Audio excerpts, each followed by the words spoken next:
I thought it was electric out there. You got to take our hat off to the fans. Fans were unbelievable. They did their part tonight. I tell you what, and you give Portland credit. You give Chauncey Billups, his staff, and all his players a ton of credit because they came in here and they won the game. So I want to say that first of all. But for us tonight, I watched us do stuff in this game tonight that we haven't done all the preseason, all the training camp. The one thing we have done is fouled, and that was no different tonight. We gave up 33 free throws, and you give up 33 free throws, 11 offensive rebounds, and then you have 16 turnovers for 18 points.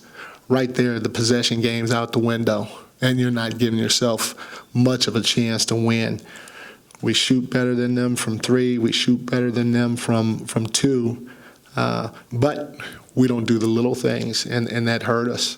And then our defense was compromised quite a bit. So I'm excited to go watch the film, as crazy as it sounds, because I did not recognize the team that was out there most of the night.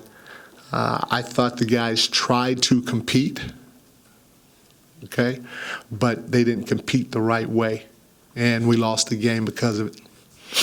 Mike, is that encouraging in a way, knowing that you had this game right down to the wire, and like you said, it's a little bit unrecognizable?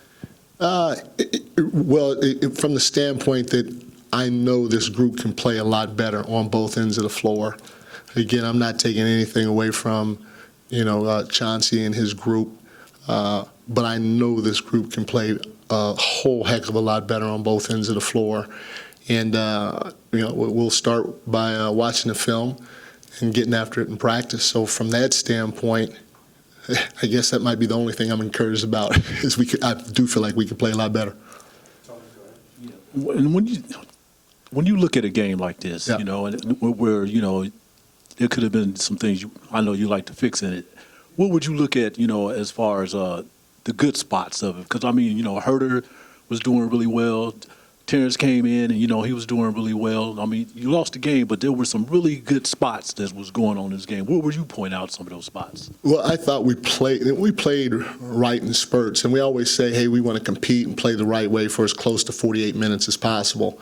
And we probably played, out of a 48-minute game, we probably played about 15 minutes the right way, which isn't good. And a lot of guys got their number, but we gave up middle drives. We didn't crack back when they drove the basketball to keep guys off the backside.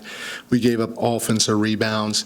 They scored 22 points in the paint just in the third quarter alone. We went one-on-one way too much tonight. I mean, I don't know. I haven't seen us go one-on-one the way we did tonight this many times, combine the whole 4 preseason games and practice. Usually the ball's humming, bodies are moving. It'd be interesting to go back, like I said, and watch the tape and see why, but we didn't do much right on the offensive end, and when we did, the game was real easy for us. Coach Brown, in the second quarter, after a little bit of a slow start, you guys went on, I believe it was a 16-1 run to close it out and go up by 4 at the half. Yeah. What was the difference? What helped to flip that switch there? Something you said to them? What was it that went on? No, it just quit fouling. I mean, we gave up 14 free throws, I think, in the first quarter. 14. Let me see if I do my math. 14 times 4 is 16, carry 1. That's 50. We were on track to give them 56 free throws for the game. We ain't winning no game giving up 56 free throws. And so in the second quarter, not only that, we also gave up 3 offensive rebounds for 6 points.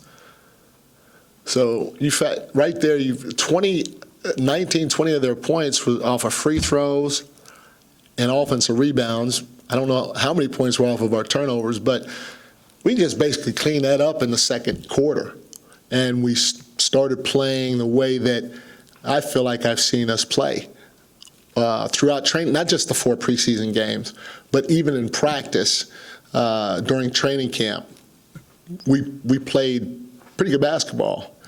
And that second quarter, then the third quarter came around, and we gave it 22 points in the paint. We're turning the ball over. We're isoing too much, and we're just not trusting that that ball is going to come back to us.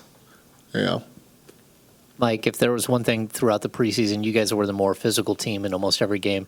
Did you see that tonight where, like, the physicality, like, cranked up, especially on their side, and maybe that's where some of your players started regressing back to what they typically do?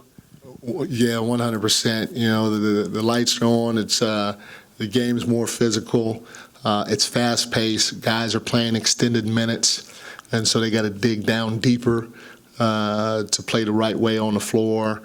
And we paid the price for it, So and that's what I said. You got to give them credit. You got to give Portland credit because they came in and they found a way to get a win in an ugly ball game.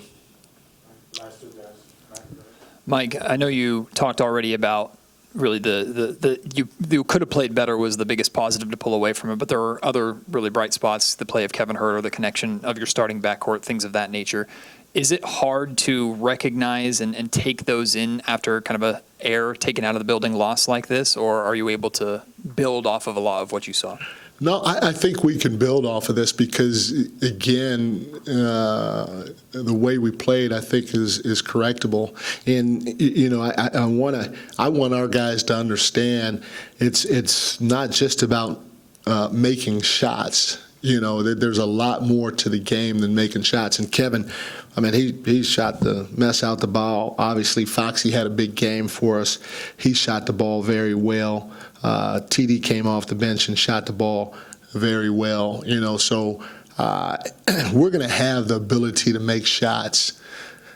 What I'm concerned, even if you go back to the Lakers preseason game, we didn't make shots. But what concerns me more than anything else tonight is I thought we held on to the ball too long. We talk about playing .5 basketball, and everybody's trying to go make a play when it hits their hands. We turned the ball over. We fouled. We didn't execute. So we lost the possession game. There are a lot of little things that go into a basketball game that none of us did well consistently. So the two things that helped us out are shooting and the fans. The energy from the fans gave us a chance tonight. But all the other stuff was too much for us to overcome. Mike, a little bit of a quiet night from Domas. It looked like a lot of switching going on the other side, and I'm curious when the ball's not running through Domas as much like you saw tonight. To you, is that more of on him, or maybe the other guys got to do more to get him involved? No, but I thought he had his touches. Now, he didn't. I don't even know what he scored. He didn't score a lot. He took 10 shots. He didn't score a lot, but I think he had 5 assists. So he got his touches, but I felt we could have moved the ball in general a little bit better, even when he got it. There were times when he got it and there was a crowd there, and he ended up turning it over, or our spacing wasn't good. But for me to go back and watch the tape is going to be, something that I'll be able to speak on a little bit better tomorrow, because I know the one time that he did get doubled, he found somebody on the weak side who found De'Aaron in the corner, and we hit a 3, and so we just have to, all of us, including Domas, we just have to believe that ball is going to come back to us, at some point in time. And if we do, everybody's going to touch it, and everybody's going to feel like they're a part. Thank you, guys.